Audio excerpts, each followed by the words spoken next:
No, no, no, no, no, no, no, no! And cut! So, where do we start? I don't know, boss. You tell me. I'm obviously not equipped to make any decisions. I want you to write an account of your memories. From what? Sometimes I wish I was you, man. I'd be famous, have paparazzi, girls chasing me around. I'll teach you what I know. I'll give you what I have. Trust me, honey boy, I'm your father. I found peace in my way.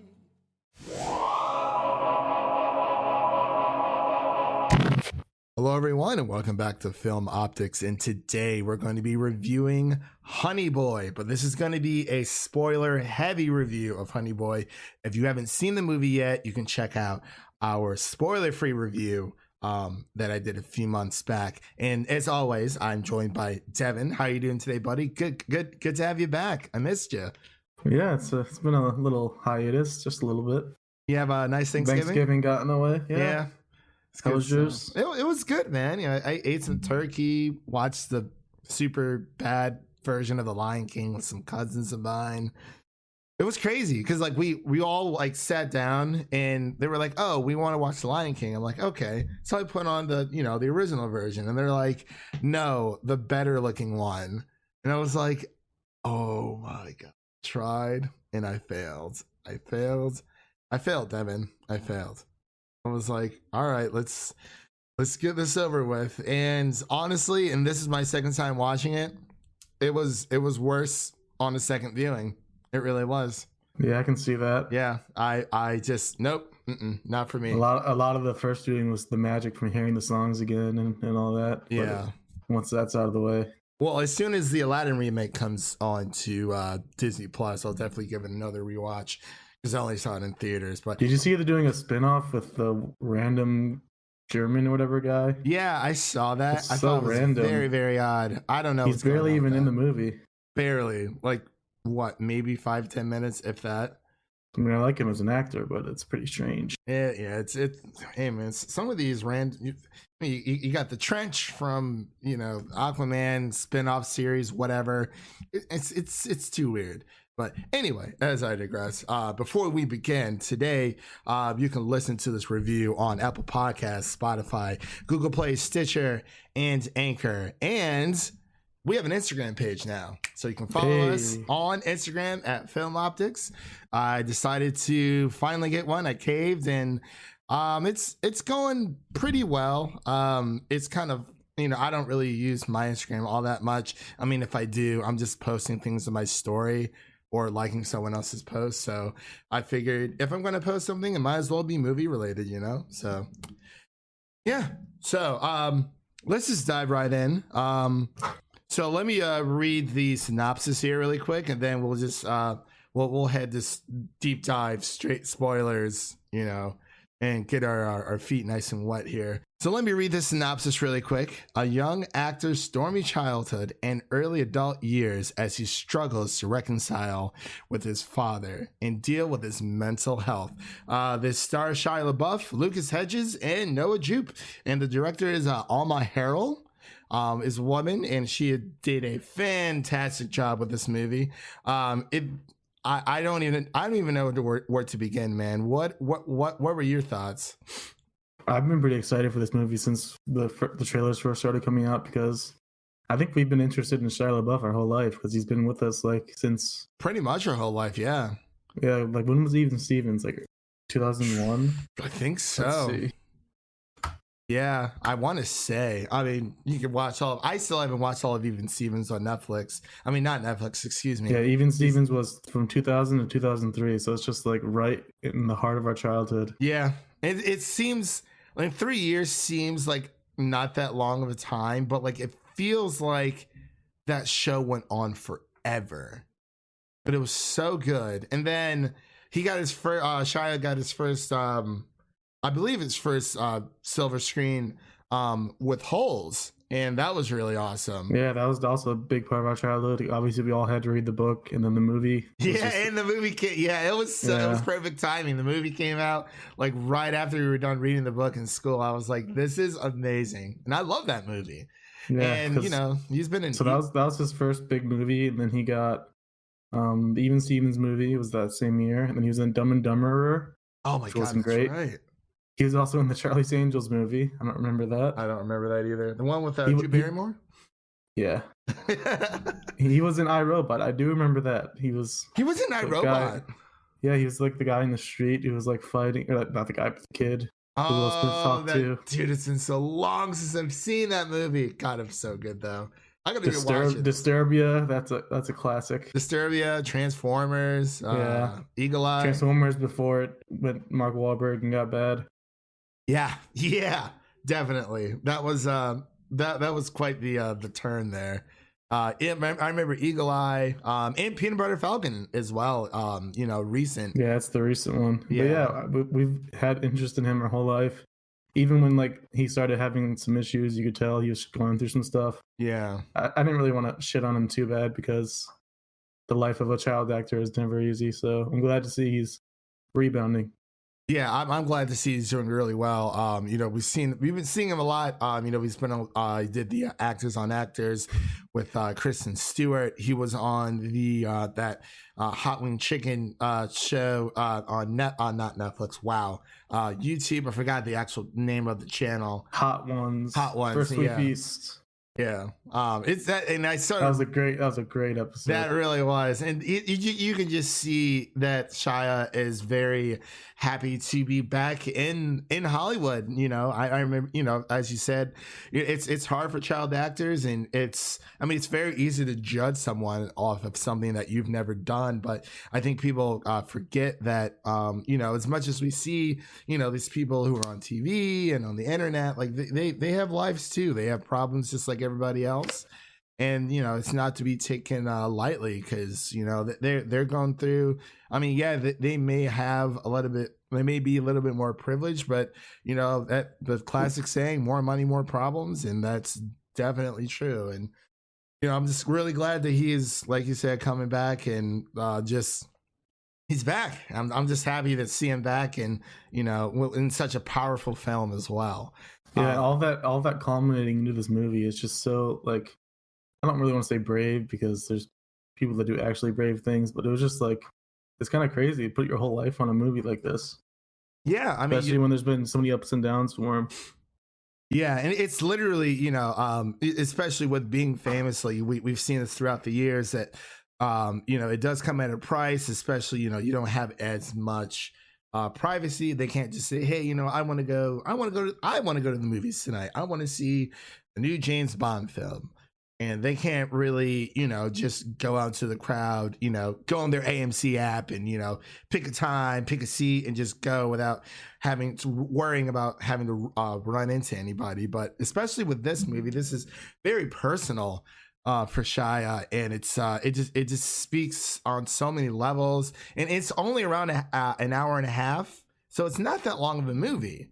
But yeah, it's Noah Jupe just absolutely just kills it. We've been kind of following him since A Quiet Place, and I totally forgot he was in a quiet place. And yeah, I thought he was really good, but to me, Lucas Hedges like blew me away. Yeah, he did. He doesn't look that much like Shia, but he got the voice down so perfectly. It was unreal.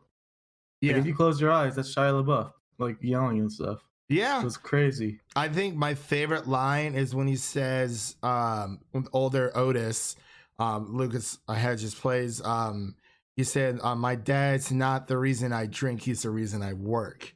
And I thought that was very powerful. I thought that was, it just, wow. It really did hit me. Yeah. And I don't know why. It was just one of those movies where it's like, yes. And, I had the privilege of seeing this movie about a month and a half ago at the Nashville Film Festival. So, it's really exciting to see everyone else's, everyone else's, just their reactions, especially even with Marriage Story, which we'll be getting into another review later on. But it's great just to see, like, oh my god, I love this film. And it's like I couldn't talk about it with anyone. I couldn't even talk about it with you, because it's like, I saw Honey Boy, Jojo Rabbit, and Marriage Story about a month and a half ago, all at the festival. So it's like I didn't really have anyone to talk to about it with. I mean, I had a few people, but I mean, I pretty much had to wait around until you saw them. But yeah. I think my favorite line was kind of similar to yours. It's when he's talking to his counselor, and he talks about how pain is the only thing that his father gave him. Yeah, that she wanted to take that away. Yeah, like it just hits so hard. It really does. And yeah, because I remember I think it was like he said the one value that my father taught me was pain, and he's like, and you want to take that away from me. I was like, because if you think about it, in real life, Shia LaBeouf, he probably took that pain and used it and transformed that into his acting ability.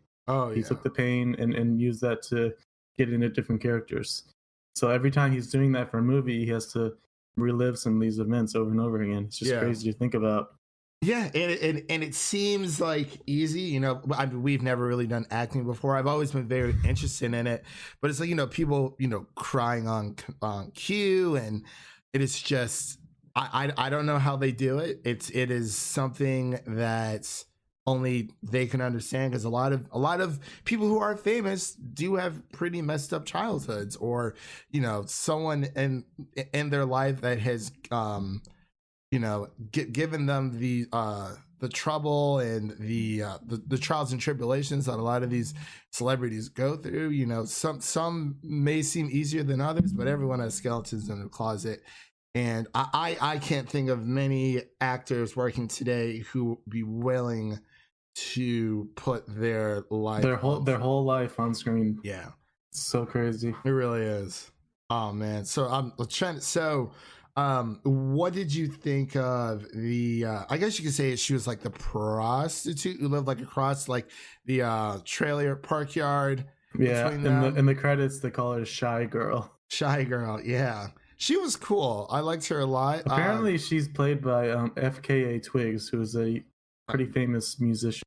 Oh, I was gonna say, if you say YouTuber, I don't even know what you're talking about. So between, obviously, we've been talking about Shia and Noah Jupe. Yeah, I do think it's good to bring that up, because those scenes were pretty weird at first when they were getting all physical with each other and like cuddling. Yeah, he's like, I'll pay you like $20 to cuddle, and she was like 25, and you get a back rub, and he's like, deal. Or something like that. It definitely felt weird at first, but then the more it went on, the more you see that he just literally needed a hug. Like that's how little he had in his childhood. He just needed someone to give him a hug and feel warmth, basically. So yeah, definitely. It became kind of beautiful. Yeah, and someone to understand and hold him, to let him know that everything's going to be okay. And and I always thought that the title of Honey Boy was weird for this, but I've had a lot of time to think about it. So it's from what I've come up with, it's more of, the Honey Boy is obviously Noah Jupe / Lucas Hedges, and his father is feeding off of him. I guess you'd say kind of like a bee. I know that's like a really weird analogy, but it's like, honey's sweet. Everyone likes sweet treats. So it's like, you're my honey boy. Like, you are, the father's basically working for the son. And they touched on that in the movie, which I thought was very interesting. Because I didn't think he was going to come on and say it. He's like, you work for me. And he's like, I can leave whenever I want. And he's like, then go. And then he realizes, his father would not be here if it wasn't for his son. The only gripe that I had, really quick, I guess we'll just get into that or whatever. So the only thing that I wish we would have seen more of was the mother. Because, we hear her on the phone, but she's this disembodied voice that she was played by Natasha Lyonne too, who was a pretty famous actress.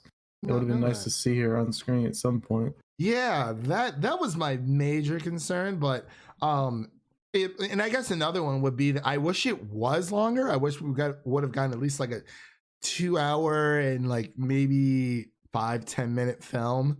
But you know, it's only an hour and 34 minutes. He's only 30 years old, so there's only so much of his life he can Yeah, that is true. give us. Yeah, and he probably doesn't want to go into too much, which is understandable. But I really like movies like this because it's especially, you know, I mean, we see movies like Bohemian Rhapsody where, I mean, we kind of got like an inside look at Freddie's life, but it's like everyone knew that he was homosexual. So it's like, what else can you tell us that we didn't know about Freddie already?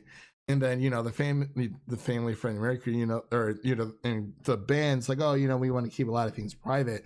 And I was like, then why are you making this movie? Because biopics, this is essentially a biopic of someone who is living, you know, or from a fraction of his childhood. So I thought that was really cool. But it's like, even the Bohemian Rhapsody, it's like, why is this movie even being made if, like, you know, we can't get a more insight look into this person's private life? Like, if you want to keep it private, just keep it private. But, you know, this is, I think Shia actually started writing this while he was detained, honestly. Yeah, that makes sense. And he actually is really good friends with his parole officer to this day, which I think is really awesome. I think his parole officer went to the premiere. I want to say, I believe I heard that in an interview. I could be wrong. Let me know, everyone, if I'm bugging out here. But I think that's very special. You know, anyone who Shia LaBeouf has come across, it seems that, you know, their lives have been touched in some way, shape, or form. So yeah.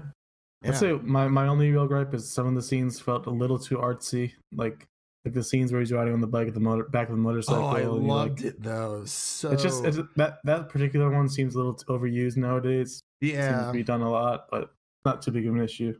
Yeah, and I can only imagine that, you know, this, especially for people who have had rough childhoods, this film definitely hits home more for them than for us. But you know, it's hey, how do you know my childhood wasn't rough? Hey.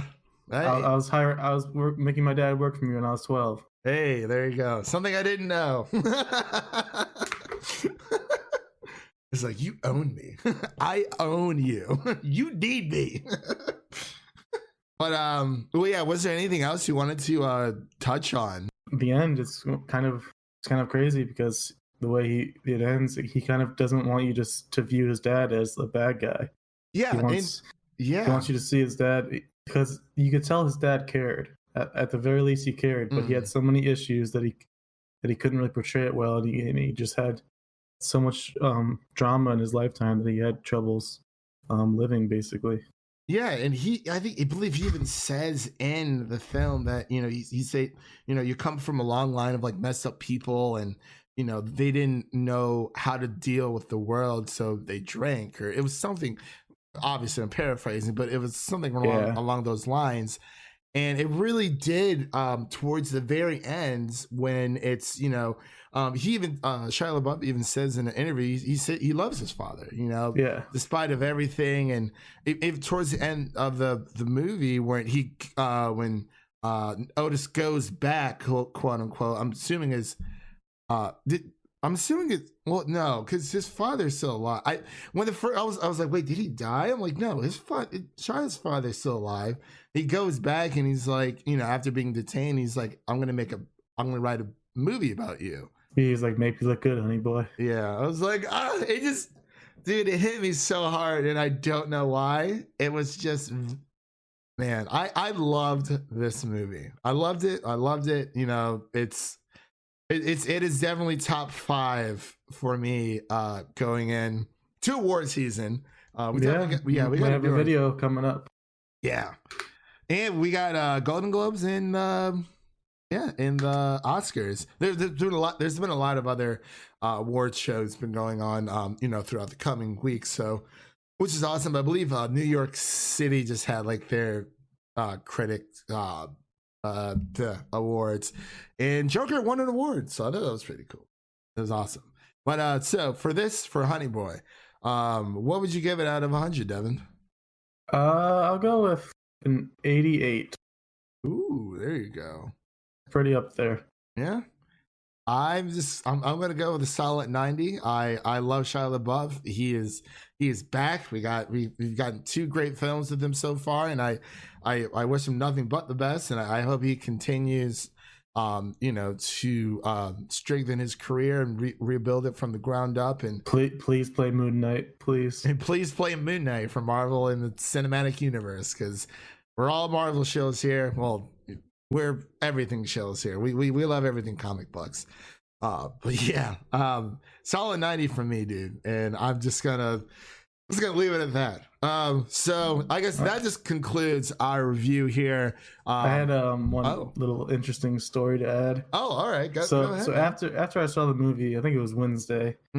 I got back in my car in the parking garage, and outside my window, there's kind of like some kind of divine intervention. There's like this homeless guy just standing there, staring at me. And then I roll my window down a little bit. He's just talking about how he's been clean for a year, no drugs, no alcohol for like a year or 2 now.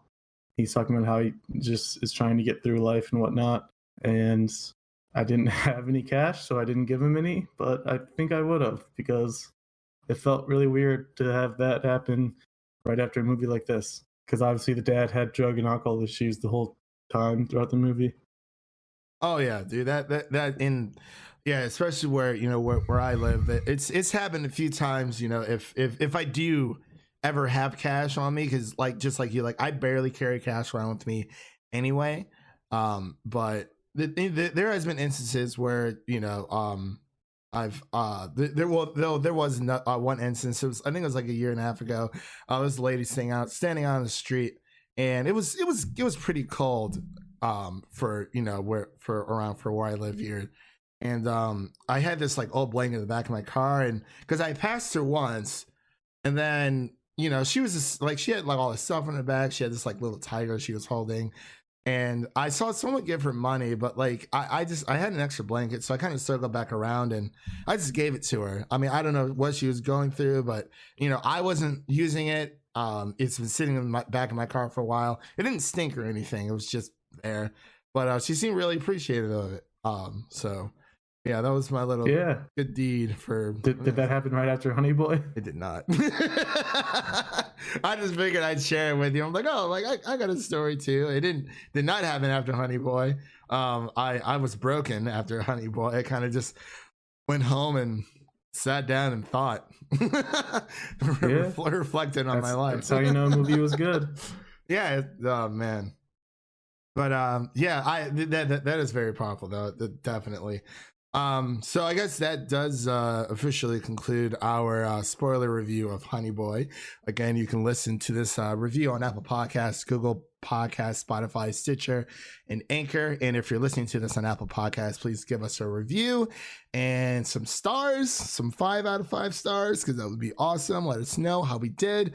And also want to give out there, as I said before, we are now on Instagram at Film Optix. You can also follow us on Twitter at Film Optix. Optix is spelled Optix for those of you who are a little bit confused. I don't know why I chose to spell it that way. I just did. But also, Devin, we have a giveaway. We're going to be doing a giveaway of the Planet of the Apes trilogies. Matt Reeves' Planet of the Apes trilogy. It's supposed to start, I believe, on the 9th.